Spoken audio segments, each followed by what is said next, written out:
This video is going to be very special cause it's about my voice. Watch to the end cause whatever is mentioned here is very relevant.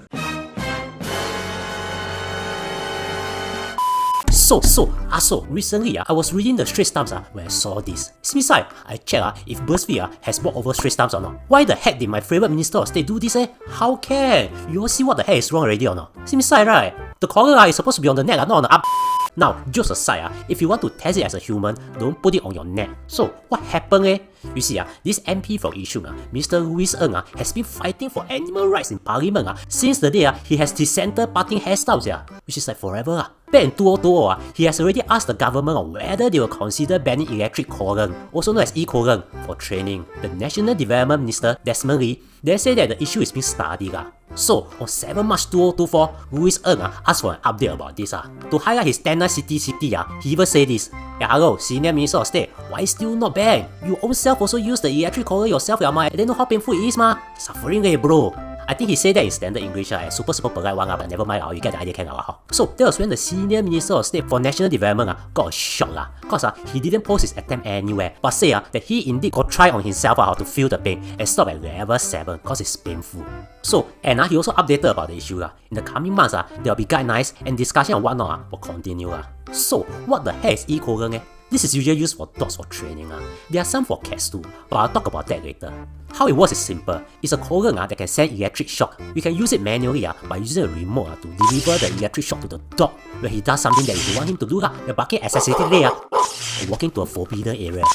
Some of them can be used automatically. Like if a dog barks or barks too loudly, the electric shock will be triggered automatically. In fact, it's so high-tech that for some, you can program an invisible fence whereby if the dog moves out of his area, the shock will be triggered. Suffice to say, it's painful. Cause if it's not painful but pleasurable, I think you buy the wrong thing. You can adjust the pain level, but overall, if you think about it, it's just something that's really undesirable. Now, do cats have this as well? Yes, but they are not used that often. For a start, when you have a dog, you train the dogs, but when you have a cat, the cat train you instead. And I'm not even joking. Any cat owners will know how well cats can control their owners. But anyways, to put it simply, cats are kind of trained by building a habit for them. So usually, to train cats, you build habits instead. Or you can just give up food, bodo. Still, got people use them on cats. And here's the thing, this e-colon thingy is very kosher. Back in 1999, SPCA has already supported a proposal to ban them in Singapore. Many countries, usually those developed ones, have already banned them. So, what's going to happen in Singapore is unknown. But here's the thing, maybe what we need to change isn't the way we make change through pain as a punishment. But to make change through another solution, like acceptance. Accepting and understanding is not easy because it involves change. But isn't this all about change? Making change through pain is feasible, but to what extent?